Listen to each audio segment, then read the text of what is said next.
Talent online current affairs ക്ലാസ്സിലേക്ക് സ്വാഗതം. ഇന്ന് നമ്മൾ ചർച്ച ചെയ്യുന്നത് മെയ് 14-ാം തീയതിയിലെ ആനുകാലിക വിഷയങ്ങളാണ്. വരൂ ക്ലാസ്സിലേക്ക് കിടക്കാം.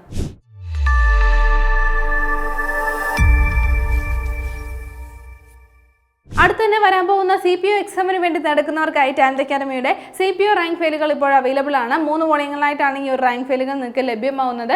നിങ്ങളുടെ അടുത്തുള്ള ബുക്ക് സ്റ്റോൾ വഴിയോ ടാലന്റിന്റെ ഒഫീഷ്യൽ വെബ്സൈറ്റ് വഴിയോ ആമസോൺ ഫ്ലിപ്കാർട്ട് വഴിയോ നിങ്ങൾക്ക് ഇത് സ്വന്തമാക്കാൻ സാധിക്കുന്നതാണ്. ന്യൂ SCERT NCERT പാഠഭാഗങ്ങൾ അപ്ഡേറ്റ് ചെയ്തുകൊണ്ടുള്ള ഈ ഒരു റാങ്ക് ഫയലാണ് നിങ്ങൾക്ക് ഏറ്റവും മികച്ച റാങ്ക് ഫയൽ പരിശീലിക്കാൻ വേണ്ടിയിട്ട് ഏറ്റവും ബെസ്റ്റ് ഓപ്ഷനാണ് ടാലന്റിന്റെ റാങ്ക് ഫയൽ. ഉടൻ തന്നെ റാങ്ക് ഫയലുകൾ സ്വന്തമാക്കുക.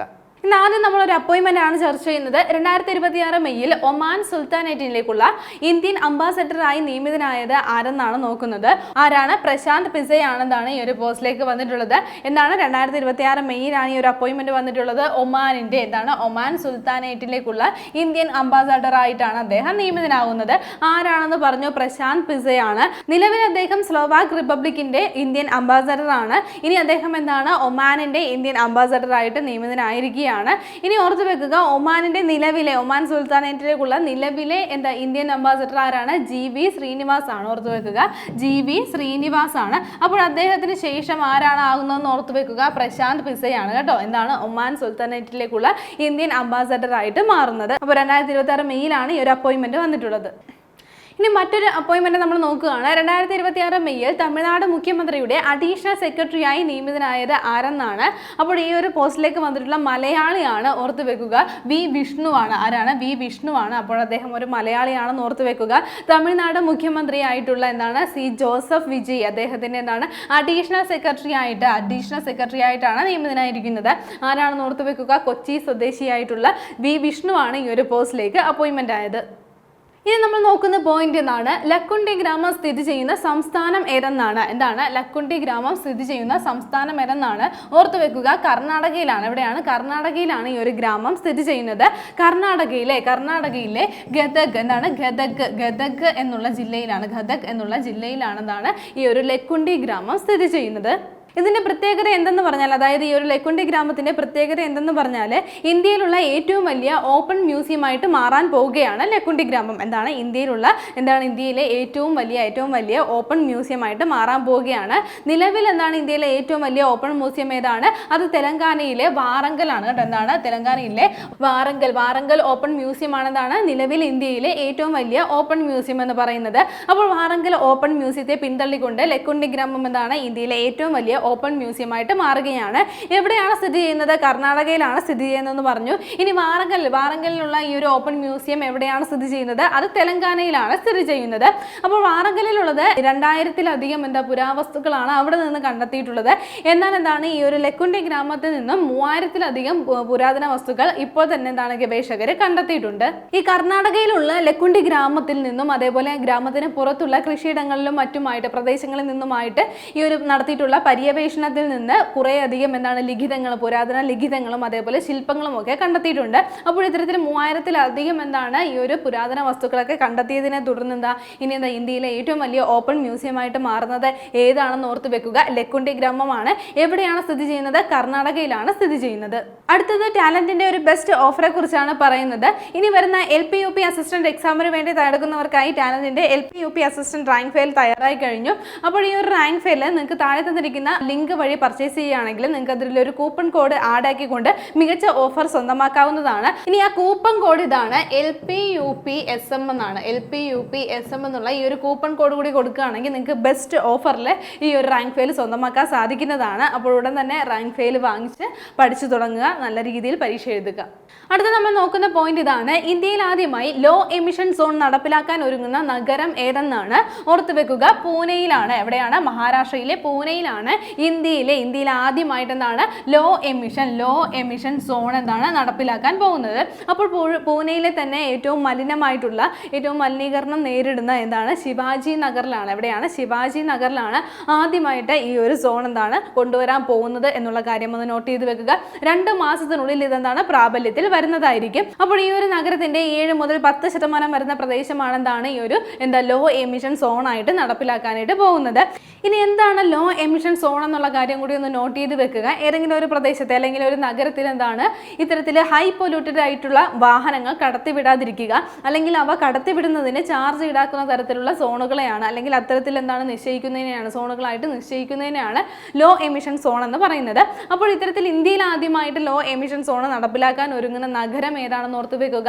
അത് മഹാരാഷ്ട്രയിലെ പൂനെയിലാണ് വരുന്നത്. ഇനി ഒരു ബയോപിക് ആണ് നമ്മൾ പരിചയപ്പെടുന്നത്. ബയോപിക് ഇതാണ് അമ്രി. എന്താണ് അമ്രി എന്നാണ് ബയോപിക്കിന് പേര് നൽകിയിരിക്കുന്നത്. അപ്പോൾ എന്താണ് പ്രത്യേകത? അമൃത ഷേർഗിലിന്റെ ജീവിതത്തെ ആസ്പദമാക്കി സംവിധായിക മീര നായർ തയ്യാറാക്കുന്ന ഒരു ബയോപിക് ആണ് എന്താണ് അമ്രി എന്ന് പറയുന്നത്. അപ്പോൾ എന്താണ് നമ്മൾ അമൃത എന്ന് എഴുതുമ്പോഴത്തേക്കും ആ ഒരു പേരിൽ നിന്ന് തന്നെ നമുക്ക് കിട്ടുന്നതായിരിക്കും എന്താണ് അമ്രി എന്നുള്ളത്. അമൃത, അമ്രി. അപ്പോൾ അമൃത ഷേർഗിലിന്റെ ജീവിതത്തെ ആസ്പദമാക്കിയിട്ട് തയ്യാറാക്കുന്ന ഈ ഒരു ബയോപിക്കിന്റെ പേര് എന്താണെന്ന് ഓർത്ത് വെക്കുക, അമ്രി എന്നാണ്. ഇനി അത് സംവിധാനം ചെയ്യുന്നത് ആരാണ്? മീര നായരാണ്. ആരാണ്? മീര നായരാണ് ഈ ഒരു സിനിമ എന്താണ് സംവിധാനം ചെയ്യുന്നത്.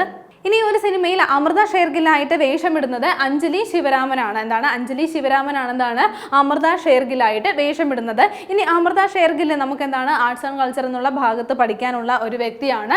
അപ്പോൾ അമൃത ഷേർഗിൽ എവിടെയാണ് ജനിച്ചത്? ബുഡാപെസ്റ്റിലാണ്. ഹംഗറിയിലെ ബുഡാപെസ്റ്റിലാണ് അമൃത ഷേർഗിൽ ജനിച്ചത്. ഫ്രിഡ കാഹ്ലോ ഓഫ് ഇന്ത്യ എന്നറിയപ്പെടുന്ന വ്യക്തിയാണ് ആരാണ്? അമൃത ഷേർഗിൽ. എന്താണ്? ഫ്രിഡ കാഹ്ലോ. ഓർത്തു വെക്കുക, ഫ്രിഡ കാഹ്ലോ എന്നറിയപ്പെടുന്ന കാഹ്ലോ ഓഫ് ഇന്ത്യ എന്നറിയപ്പെടുന്നത് ആരാണെന്ന് ഓർത്ത് വെക്കുക. അത് അമൃത ഷേർഗിലാണ്. എന്താണ്? ഫ്രിഡ കാഹ്ലോ ഓഫ് ഇന്ത്യ എന്നറിയപ്പെടുന്നത് അമൃത ഷേർഗിലാണ്. അങ്ങനെയാണെങ്കിൽ കേരളത്തിലെ അമൃത ഷേർഗിൽ എന്നറിയപ്പെടുന്നത് ആരാണ്? TK പത്മിനിയാണ്. നമ്മൾ പഠിച്ചിട്ടുള്ളതാണ്. എന്താണ്? TK പത്മിനിയാണ്. എന്താണ് ഈ ഒരു കേരളത്തിലെ അമൃത ഷേർഗിൽ എന്ന് അറിയപ്പെടുന്നത്. ഇനി അമൃത ഷേർഗിലിന്റെ പ്രശസ്തമായിട്ടുള്ള രചനകളൊക്കെ നമ്മൾ പഠിച്ചിട്ടുള്ളതാണ്. അതിൽ ഏറ്റവും പ്രധാനപ്പെട്ടതാണ് എന്താണ്? ഗ്രാമീണ ജീവിതം. PSC ചോദിച്ചിട്ടുള്ളതാണ്. എന്താണ്? ഗ്രാമീണ ജീവിതം ആരുടെ രചനയാണ് അല്ലെങ്കിൽ ആരുടെ ചിത്രം, ആര് വരച്ച ചിത്രമാണെന്ന് ഓർത്തു വെക്കുക, അമൃത ഷേർഗിലിന്റെ ആണ്. അപ്പോൾ എന്താണ്? ഗ്രാമീണ ജീവിതം, യങ് ഗേൾസ്, അതേപോലെ സ്ലീപ്പിംഗ് വുമൺ, മദർ ഇന്ത്യ തുടങ്ങിയ ചിത്രങ്ങൾ ആരുടേതാണെന്ന് ഓർത്തു വെക്കുക, അമൃത ഷേർഗിലിൻ്റെതാണ്. അപ്പോൾ ഗ്രാമീണ ജീവിതം അമൃത ഷേർഗിലിന്റെ ആണെന്ന് നമ്മൾ പറഞ്ഞു. അങ്ങനെയാണെങ്കിൽ ഗ്രാമീണ ചെണ്ടക്കാരൻ എന്നുള്ള ചിത്രം ആരുടേതാണെന്നുള്ളത് നിങ്ങളൊന്ന് കമന്റ് ചെയ്യണം കേട്ടോ. എന്താണ്?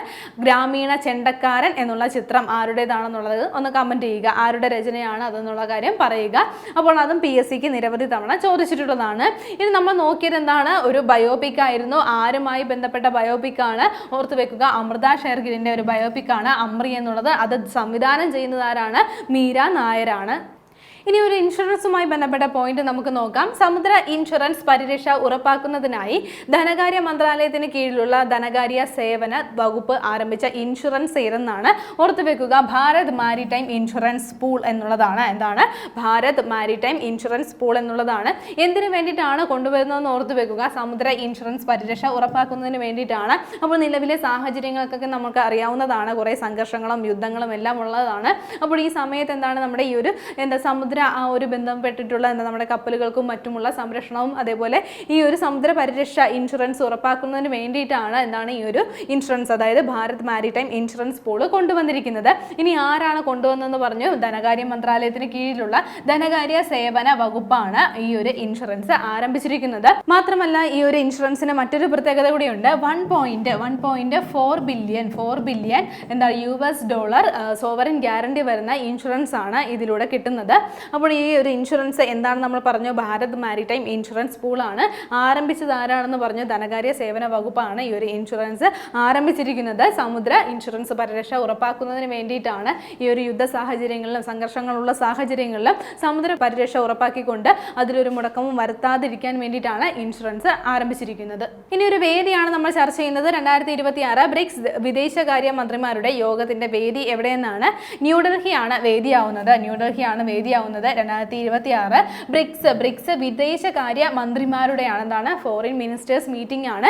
എവിടെയാണ് നടക്കുന്നതെന്ന് ഓർത്തു വെക്കുക, ഇന്ത്യയിൽ വെച്ചാണ്, ന്യൂഡൽഹിയിൽ വെച്ചാണ് നടക്കുന്നത്. ഇത് നമ്മുടെ കേന്ദ്ര വിദേശകാര്യ മന്ത്രി ആരാണെന്ന് നമുക്ക് എല്ലാവർക്കും അറിയാവുന്നതാണ്, S ജയശങ്കർ ആണ്. വേദി എവിടെയാണെന്ന് ഓർത്തു വെക്കുക, ന്യൂഡൽഹിയിൽ വെച്ചിട്ടാണ് 2026 എന്താണ് ബ്രിക്സ് വിദേശകാര്യ മന്ത്രിമാരുടെ യോഗം നടക്കുന്നത്. ഇനി നമ്മൾ ചർച്ച ചെയ്യുന്ന പോയിന്റ് ഇതാണ്. അടുത്തിടെ RS-28 സർമത് ഭൂഖണ്ഡാന്തര ബാലിസ്റ്റിക് മിസൈൽ പരീക്ഷിച്ച രാജ്യം ഏതെന്നാണ്. ഓർത്തുവെക്കുക, റഷ്യയാണ് ഇത്തരത്തിലൊരു മിസൈൽ പരീക്ഷിച്ചിരിക്കുന്നത്. RS-28 സർമത് എന്നുള്ള മിസൈലാണ്. അപ്പോൾ ഇതെന്താണ്, ഒരു ഭൂഖണ്ഡാന്തര ബാലിസ്റ്റിക് മിസൈലാണ് എന്നുള്ള കാര്യം കൂടി ഒന്ന് നോട്ട് ചെയ്ത് വെക്കുക. അപ്പോൾ ഇതിന്റെ പരീക്ഷണമൊക്കെ കഴിഞ്ഞ് കഴിയുമ്പോഴെന്താണ് റഷ്യക്ക് അവരുടെ ഡിഫൻസിലേക്ക് ഒരു മിസൈൽ കൂടി വരുന്നതായിരിക്കും. അപ്പോൾ ഇതിനെ ഈ ഒരു മിസൈലിനെ, അതായത് RS-28 സർമത് എന്നുള്ള മിസൈലിനെ അറിയപ്പെടുന്ന മറ്റൊരു പേര് കൂടിയുണ്ട്. എന്താണെന്ന് ഓർത്ത് വെക്കുക, സാത്താൻ 2. സാത്താൻ 2 എന്നും അറിയപ്പെടും. സാത്താൻ 2 എന്ന് അറിയപ്പെടും. RS-28 സർമത് എന്നുള്ള ഈ ഒരു മിസൈൽ. അപ്പോൾ അതുകൂടി ഒന്ന് നോട്ട് ചെയ്ത് വെക്കുക. ഇനി ഈ ഒരു മിസൈൽ പരീക്ഷിച്ച രാജ്യം ഏതാണ്? റഷ്യയാണ് പരീക്ഷിച്ചിരിക്കുന്നത്. അടുത്ത നമ്മൾ ചർച്ച ചെയ്യുന്ന പോയിന്റ് ഇതാണ്. ഇന്ത്യൻ മഹാസമുദ്രത്തിലൂടെ രാംസേതു നീന്തി കടന്ന ടെക്കി ദമ്പതിമാർ ആരൊക്കെയെന്നാണ്. അപ്പോൾ അടുത്തിടെ ഇന്ത്യൻ മഹാസമുദ്രത്തിലൂടെ രാംസേതു നീന്തി കടന്ന ടെക്കി ദമ്പതിമാർ ആരൊക്കെയെന്നാണ് നോക്കുന്നത്. ഓർത്തു വെക്കുക, ഡാനിഷ് അബ്ദിയും അതേപോലെ വൃഷാലി പ്രസാദയുമാണ്. ഡാനിഷ് അബ്ദിയും അതേപോലെ വൃഷാലി പ്രസാദയുമാണ്. അപ്പോൾ ഇവർ രണ്ടുപേരും ചേർന്നിട്ടാണ് ഇന്ത്യൻ മഹാസമുദ്രത്തിലൂടെ രാംസേതു നീന്തി കടന്നിരിക്കുന്നത്. ഇവർ ശ്രീലങ്കയിലെ തലൈമാനാറിൽ നിന്നും ഇന്ത്യയിലെ ധനുഷ്കോടിയിലേക്കാണ് നീന്തിയിട്ടുണ്ടായിരുന്നത്. ആരൊക്കെയാണെന്ന് ഓർത്തു വെക്കുക, ഡാനിഷ് അബ്ദിയും അതേപോലെ വൃഷാലി പ്രസാദയുമാണ്. ഇനി ഇവർ ഇത്രയും ദൂരം നീന്തി കടന്നത് ഏകദേശം 10 മണിക്കൂറും അതേപോലെ 45 മിനിറ്റും കൊണ്ടാണ്. 10 മണിക്കൂറും 45 മിനിറ്റും കൊണ്ടാണ് ഏകദേശം 32 കിലോമീറ്ററോളം അവർ നീന്തി കടന്നത്. അപ്പോൾ നമ്മൾ ചർച്ച ചെയ്ത പോയിന്റ് ഓർത്തു വെക്കുക. അടുത്തിടെ ഇന്ത്യൻ മഹാസമുദ്രത്തിലൂടെ രാംസേതു നീന്തി കിടന്ന ടെക്കി ദമ്പതിമാർ ആരൊക്കെയാണെന്ന് ഓർത്തു വെക്കാം. ഡാനിഷ് അബ്ദിയും അതേപോലെ വൃഷാലി പ്രസാദയുമാണ്.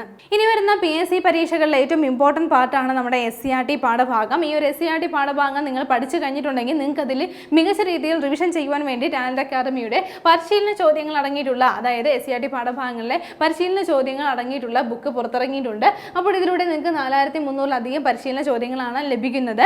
ഓരോ ചാപ്റ്റർ വൈസ് ആണ്, അതായത് SCERT പാഠഭാഗങ്ങളിലെ ഓരോ ചാപ്റ്റർ വൈസ് ആണ്, ഓരോ ചാപ്റ്ററിൽ നിന്നുമുള്ള ക്വസ്റ്റ്യൻസ് ആണ് ഇതിൽ ഉൾപ്പെടുത്തിയിട്ടുള്ളത്. പരിശീലന ചോദ്യങ്ങളായിട്ട് വന്നിട്ടുള്ളത്. സ്റ്റേറ്റ്മെന്റ് ഉൾപ്പെടെയുള്ള ക്വസ്റ്റ്യൻസ് ഇതിൽ ഇൻക്ലൂഡ് ചെയ്തിട്ടുണ്ട്. മാത്രമല്ല മുൻ വർഷങ്ങളിൽ PSC ചോദിച്ചിട്ടുള്ള SCERT പാഠഭാഗങ്ങളിലെ ക്വസ്റ്റ്യൻസും PSC ക്വസ്റ്റ്യൻസും ഇതിൽ ഉൾപ്പെടുത്തിയിട്ടുണ്ട്. അത്തരത്തിൽ ഈ ഒരു സയൻസിനും സോഷ്യൽ സയൻസിനുമായിട്ട് തയ്യാറാക്കിയിട്ടുള്ള ബുക്കാണിത്. അപ്പോൾ ഉടൻ തന്നെ ഈ ഒരു ബുക്ക് സ്വന്തമാക്കുക, നല്ല രീതിയിൽ പഠിക്കുക, നല്ല രീതിയിൽ SCERT പാഠഭാഗങ്ങൾ റിവിഷൻ ചെയ്യുക. ഇന്ന് നമ്മൾ ചർച്ച ചെയ്ത പോയിന്റുകൾ ഒന്നുകൂടി നോക്കാം. ആദ്യം നമ്മൾ ചർച്ച ചെയ്ത പോയിന്റ് ഇതായിരുന്നു. 2026 മെയ്യിൽ ഒമാൻ സുൽത്താനേറ്റിലേക്കുള്ള ഇന്ത്യൻ അംബാസഡറായിട്ട് നിയമിതനായത് ആരെന്ന് നോക്കി. ആരാണ്? പ്രശാന്ത് പിസയാണ്. അത് കഴിഞ്ഞ് നമ്മൾ നോക്കിയത് മറ്റൊരു അപ്പോയിൻമെന്റ് ആയിരുന്നു. 2026 മെയ്യിൽ തമിഴ്നാട് മുഖ്യമന്ത്രിയുടെ അഡീഷണൽ സെക്രട്ടറി ആയി നിയമിതനായ മലയാളി ആരെന്നാണ് നോക്കിയത്? വി വിഷ്ണുവാണ്. ശേഷം നമ്മൾ ചർച്ച ചെയ്ത പോയിന്റ് ഇതായിരുന്നു. ലക്കുണ്ടി ഗ്രാമം സ്ഥിതി ചെയ്യുന്ന സംസ്ഥാനം ഏതെന്നാണ്? കർണാടകയിലാണ് ഈ ഒരു ഗ്രാമം സ്ഥിതി ചെയ്യുന്നത്. ഇന്ത്യയിലെ ഏറ്റവും വലിയ ഓപ്പൺ മ്യൂസിയമായി മാറാൻ പോകുന്ന ഒരു പ്രദേശമാണ് ലക്കുണ്ടി ഗ്രാമം. അത് കഴിഞ്ഞിട്ട് നമ്മൾ നോക്കിയ പോയിന്റ് ഇതായിരുന്നു. ഇന്ത്യയിൽ ആദ്യമായി ലോ എമിഷൻ സോൺ നടപ്പിലാക്കാൻ ഒരുങ്ങുന്ന നഗരം ഏതാണ്? പൂനെയാണ്. അപ്പോൾ മഹാരാഷ്ട്രയിലെ പൂനെയിലാണ് ഇന്ത്യയിൽ ആദ്യമായിട്ട് ലോ എമിഷൻ സോൺ വരാൻ പോകുന്നത്. അതിനുശേഷം നമ്മൾ നോക്കിയത് അമൃത ഷെർഗിലിന്റെ ജീവിതത്തെ ആസ്പദമാക്കിയിട്ട് മീര നായർ തയ്യാറാക്കുന്ന ബയോപിക് ഏതെന്നാണ്. ഓർത്തു വെക്കുക, അമ്രി എന്നാണ് ഈ ഒരു ബയോപിക്കിന് പേര് നൽകിയിരിക്കുന്നത്. അത് കഴിഞ്ഞ് നമ്മൾ നോക്കിയത് ഒരു ഇൻഷുറൻസുമായി ബന്ധപ്പെട്ട പോയിന്റ് ആയിരുന്നു. ഭാരത് മാരിടൈം ഇൻഷുറൻസ് പൂള് എന്തിനു വേണ്ടിയിട്ടാണ് കൊണ്ടുവന്നിരിക്കുന്നത്? സമുദ്ര ഇൻഷുറൻസ് പരിരക്ഷ ഉറപ്പാക്കുന്നതിനായിട്ട് ധനകാര്യ മന്ത്രാലയത്തിന് കീഴിലുള്ള ധനകാര്യ സേവന വകുപ്പ് ആരംഭിച്ചിട്ടുള്ള ഒരു ഇൻഷുറൻസ് ആണിത്. അതിനുശേഷം ഒരു വേദിയാണ് നമ്മൾ ചർച്ച ചെയ്തത്. 2026 ബ്രിക്സ് വിദേശകാര്യ മന്ത്രിമാരുടെ യോഗത്തിന്റെ വേദി എവിടെയെന്നാണ് നോക്കിയത്? ന്യൂഡൽഹിയാണ് വേദിയായി വരുന്നത്. ശേഷം നോക്കിയത് ഒരു മിസൈലുമായി ബന്ധപ്പെട്ട പോയിന്റ് ആയിരുന്നു. RS-28 സർമത് ഭൂഖണ്ഡാന്തര ബാലിസ്റ്റിക് മിസൈൽ പരീക്ഷിച്ച രാജ്യം ഏതാണ്? റഷ്യയാണ്. അപ്പോൾ സാത്താൻ 2 എന്നും ഈ ഒരു മിസൈൽ അറിയപ്പെടുന്നുണ്ട്. അത് കഴിഞ്ഞിട്ട് നമ്മൾ നോക്കിയത് അടുത്തിടെ ഇന്ത്യൻ മഹാസമുദ്രത്തിലൂടെ രാംസേതു നീന്തി കിടന്ന ടെക്കി ദമ്പതിമാർ ആരൊക്കെയെന്നാണ്. ഓർത്തുവെക്കുക, ഡാനിഷ് അബ്ദിയും അതേപോലെ വൃഷാലി പ്രസാദയുമാണ് ഈ ഒരു നേട്ടം കൈവരിച്ചത്. കഴിഞ്ഞ ക്ലാസ്സുമായി ബന്ധപ്പെട്ട 2 ചോദ്യങ്ങൾ നൽകുകയാണ്. ആദ്യത്തെ ചോദ്യം ഇതാണ്. കേരളത്തിന്റെ അത്യാധുനിക ദുരന്ത മുന്നറിയിപ്പ് സംവിധാനമായ കവചിന്റെ മാതൃകയിൽ പദ്ധതി നടപ്പിലാക്കാൻ തീരുമാനിച്ച സംസ്ഥാനം ഏതെന്നാണ്? Option A Tamil Nadu, option B Karnataka, option C Telangana, option D Odisha. അടുത്ത ചോദ്യം ഇതാണ്. Viksit Bharat guarantee for Rozgar and Ajeevika mission Grameen പദ്ധതി പ്രാബല്യത്തിൽ വരുന്നത് എന്ന് മുതലെന്നാണ്? ഓപ്ഷൻ എ 2027 ജനുവരി 1, option B 2026 July 1, option C 2026 July 31, option D 2027 2026 June 1. ശരി ഉത്തരങ്ങൾ താഴെ കമന്റ് ചെയ്യുക.